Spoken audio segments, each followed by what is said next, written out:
আমার স্বামী যখন সকালবেলা না খেয়ে অফিস চলে যাচ্ছিল, তখন আমি মেজাজ দেখিয়ে বললাম, আমার হাতের রান্না তো এখন আর তোমার মুখে রোচে না, না খেয়েই চলে যাচ্ছ। কেউ কি অমৃত রান্না করে নিয়ে দাঁড়িয়ে আছে নাকি, যে বাড়ি থেকে আমার হাতের বিষ মুখে তোলা যায় না? আমার কথায় সেও মেজাজ দেখিয়ে বলল, সকালের রান্না শেষ করতে যদি দুপুর বানিয়ে দাও, তাহলে কি আর খেয়ে যাওয়ার উপায় থাকে? নবাবজাদির তো সকাল 8টা না হলে ঘুম ভাঙে না। আমিও তেতো গলায় বললাম, 2টা ছেলে মেয়ে আছে, সেদিকে কি নজর আছে? তাদের সব কিছু তো আমাকে দেখতে হয়।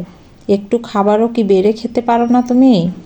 সে মুখ বেঁকিয়ে বলল, তোমার ঘ্যান ঘ্যান শুনে অফিস যেতে আর ভালো লাগছে না। আমি পিছন পিছন দৌড়ে বললাম, আরে টিফিন তো নিয়ে যাও।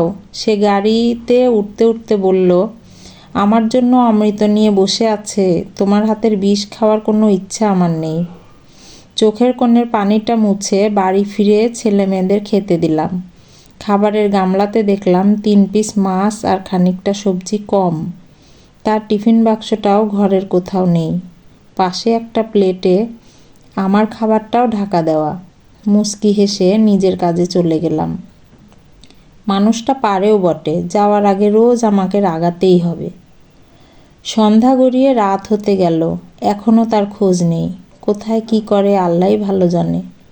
এত কিসের কাজ যে রাত 11টা বেজে যাবে? মেজাজটা ধরে রাখতে না পেরে কল দিয়ে বললাম, কোথায় এত কাজ থাকে তোমার?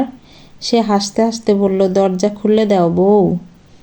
দরজা খুলতেই একটা মেয়েলি সুবাস নাকে এলো। না, আর তো সহ্য হচ্ছে না আমার।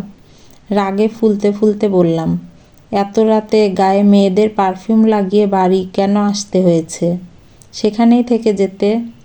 তিনিও আমার নাকের কাছে তার হাতটা এনে বলল, গা থেকে নয়, হাত থেকে গন্ধটা আসছে। পারফিউম ভালো না হলে তো মহারানীর পছন্দ হয় না। কথা বলে আমার হাতে একটা পারফিউম, একটা গোলাপ, কয়েকটা চকলেট আর একটা আইসক্রিম ধরিয়ে দিয়ে কানে কানে বলল, আজ কিন্তু আমি প্রথম কারাগারে বন্দী হয়েছিলাম। বলে আমাকে চোখ মেরে চলে যেতে যেতে বলল, খেতে দেন ম্যাডাম, ক্ষুধা লাগছে আমার। তার প্লেটে ভাপা ইলিশ দিয়ে বলল, বউ একটু খাইয়ে দিবে আমাকে? আমি জানতাম আজ তুমি ভাপা ইলিশ রান্না করবে। আমার রান্না বলে কথা, আমার বউ কি রান্না না করে পারে? আমি রাগী চোখে তাকালে সে হেসে বলল, কাজল দেওয়া চোখে মায়াটাই বেশি মানায়। আমার 1000বার ওই চোখের প্রেমে পড়তে রাজি আমি লজ্জা পেয়ে সেখান থেকে চলে এলাম। সে হেসে গড়াগড়ি দিচ্ছে আর বলছে, এত এত লজ্জা পেলে 2টা ছেলে মেয়ে কোথা থেকে আসলো বউ? কি নির্লজ্জ রে বাবা! দিন শেষে এই নির্লজ্জটাই আমার সব কিছু। আমি আইসক্রিম চকলেট পছন্দ করি বলে ছেলে মেয়ে ঘুমালে বাড়ি আসতে হবে, মাঝে মাঝে আমাকে গোলাপ ফুল এনে দিবে। আসলেই আমি সুখী। কলমে ফারহানা কবির মানাল, কণ্ঠে লাবণী সাহা।